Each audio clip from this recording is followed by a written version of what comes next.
And one of my concerns about Matt Murray is always in Ottawa was that you could not count on him. And that was the organization's concern with him. They get him to a point where he was playing well. They get him to a point where he was consistent. And then all of a sudden he can't play. I think about the game in Pittsburgh last year when Matt Murray has the sniffles and is sitting in the press box to get an applause, but doesn't face the Pittsburgh Penguins. I think if I were Matt Murray, and it is preseason hockey, and I get it, and why not save him for the regular season? But to me, not going out and facing the Ottawa Senators Saturday night in one of those games, Saturday afternoon, Saturday night, to me, that was a bad signal that things have not changed for Matt Murray. And that's my concern. Do you think it was his decision, at least in part, not to play against Ottawa? My thinking is they would go to him, and say, "Look, Matt, do you want to get this out?" Certainly, the Senators did that. Do you want to get this out of the way now? Because we can get this out of the way. The first year, they didn't have that option. It was all Canadian teams. But when they went into Pittsburgh, he has a cold, well enough to sit in the press box. He says something, because most players with a cold just stay at the hotel room and isolate there. I've got to think that management said to him in Toronto's eyes, "Do you want to play one of these two games?" And he said, "No, we'll just wait till Wednesday."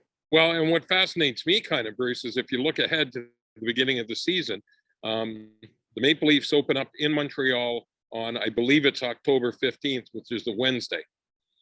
The next night, is their home opener against the 12th. That'd be the 12th, by the way. The 12th? Okay. Yeah. So the 13th, Thursday the 13th, the day after their opener, they come back from Montreal. They host the Washington Capitals. And then 2 nights later, they host the Senators. Yeah. So given who their goalies are now, the natural thinking would be, hey, after Montreal, we'll play Ilya Samsonov against his former Washington team. And then 2 nights later, Murray against, his former team, the Ottawa Senators. That on paper looks like the way that it would go. But to your point, it'll be fascinating to see if that's the way they play it. Murray decides behind closed doors, no, I don't want to. I don't want to face these guys.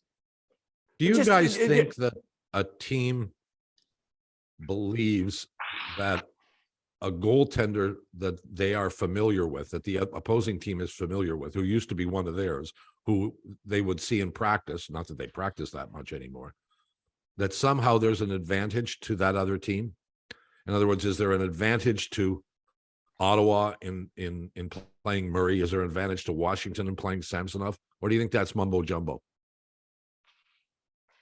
I don't know. I think there may be a little bit to that, but in Samsonov's case, I mean, he laughed when we asked about facing Ovechkin in practice. What difference does it make? Ovechkin's going to score. What difference does it make in warmups in practice with the Leafs? Matthews is going to score. So you may find a few tendencies in that, but I mean, with the amount of tape the guys go over video and stuff, they can see where the issues lie. My biggest issue with the Leafs getting Matt Murray, and I gotta admit, guys, I was shocked that Pierre Dorion A was able to move him, and B, was able to move him. I revert back to that, but there's 2 things about Matt Murray that I think should be concerning. One, he has not shown a propensity to stay healthy.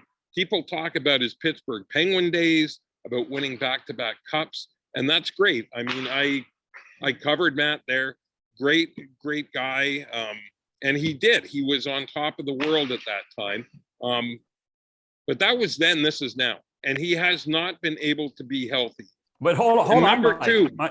Hold on, like that first Stanley Cup, the second Stanley Cup, didn't Marc-Andre Fleury win the 2 first series? I mean, it wasn't as if that Matt Murray was healthy for the first 2 rounds. No, you're right about that.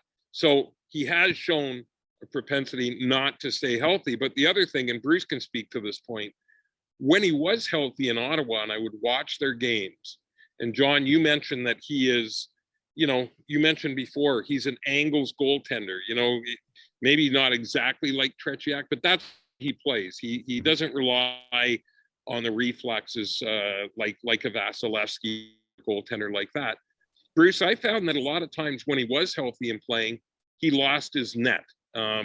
He at times he wasn't on the right angle, and I think that's very concerning, especially for a guy that doesn't rely on reflexes to stop the. You better have your angles right, because if you lose the net, and we saw that there were some games beginning of I'm not sure if it was last season or the season before, they went out west and got waxed like by 8 or 9 goals in back-to-back games with Matt Murray. And I think that, you know what, you can't stick your head in the sand and not look at recent history and keep talking about, this guy won a couple of cups, because what matters is the way that he's played recently.